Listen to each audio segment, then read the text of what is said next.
បាទសួស្តីបងប្អូនទាំងអស់គ្នាថ្ងៃនេះមកថតពីសកម្មភាពកូនមន់ហ្នឹងហើយបងប្អូនអើយកូនមន់ខ្ញុំឥឡូវចាប់ផ្ដើមកើតច្រើនហើយឥឡូវកំពុងតែហៅកន្លែងដាក់លើលែងបានខ្វះទ្រុងហើយចាំមើលតើវាកើតអាសាកូននោះនៅសល់20គ្រាប់ជាងទៀតអត់តញាស់បងប្អូនខ្ញុំគាត់ថតដែលអាញាស់ដែលខ្ញុំយកមកទុកដាក់ថែទាំហើយសម្រាប់បាទនេះបាន9គ្រាប់សុំទោសបាន8គ្រាប់បងប្អូនហើយសម្រាប់ធ្វើមុនហ្នឹងគឺបាន12ប៉ុន្តែទៅអស់មួយបងប្អូននៅសល់តែ11ទេហើយ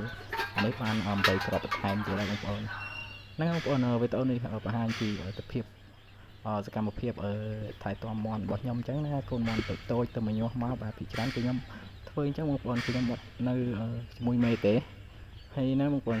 បញ្ជាក់ដែរសម្រាប់កូនមន់ពីសវកតូចនេះគឺខ្ញុំភ្ញាក់ដល់ទូបងប្អូនគឺសាក់លបងទូភ្ញាក់ຂະຫນាត60គ្រាប់សាក់មើលបងប្អូនមិនអីល្អតើបងប្អូន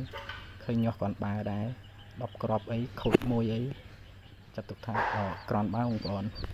អានេះញាស់បាន4ហើយបងប្អូនតែនៅក្នុងទូពីគ្រាប់ទៀតអត់ទាន់ស្ងួតរោមអញ្ចឹងយកស្ងួតរោមមកដាក់បាទនេះគឺសកម្មភាពបាទអត់ធ្វើបាទចាប់តាមរៀងធ្វើហើយហ្នឹងអត់តាណាទេបងប្អូនឲ្យសុខភាពល្អហើយខ្លះខ្លំល្អកូនមន់របស់ខ្ញុំមកអញ្ចឹងជាក់ស្ដែងបងប្អូនឃើញហើយអញ្ចឹងរបៀបថែទាំមន់ខ្ញុំគឺសាមញ្ញងាយបងប្អូនអត់ស្ទើរជាមានបញ្ហាថាច្រើននេះទេគឺទៅរងថ្ងៃកំពុងតែប្រវាក់ចិត្តដែរថាយើងអត់មានកន្លែងឲ្យវាដេកពីនៅអញ្ចឹងបងប្អូនអញ្ចឹងវាអបាយហើយចូលក្នុងផ្ទះក្នុងអីផងគឺរោងយើងនៅវិទូចបងប្អូនរោងកន្លែងចាំជ្រូកខ្ញុំពីច្រើនវាដេកលើរោងជ្រូកអញ្ចឹងទៅហើយពីទូចដល់ពេលអញ្ចឹងទៅមន់ចាប់ផ្ដើមកាត់ច្រើនបងប្អូនហើយកំពុងតែបារម្ភមិនដឹងទៅណាទៅណីហើយពីចឹងអាខ្លះហ្នឹងចូលទៅចេញទៅក្រៅផងអីផងងើបឡើងទៅដេញវេទនា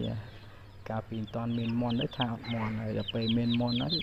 ទៅជាពិបាកចិត្តរឿងអត់កន្លែងវិញដែរតែជាអញ្ចឹងណាបងប្អូនបាទមើលឥឡូវចូលក្នុងផ្ទះក្នុងអីខាំងមិនឈ្នះទេបងប្អូនហើយវានៅតែចេញចូលឡើងមកជុះដាក់ពេញលើអាសាបហ្នឹងបងប្អូនពិបាកសឹងអីឲ្យខ្ញុំ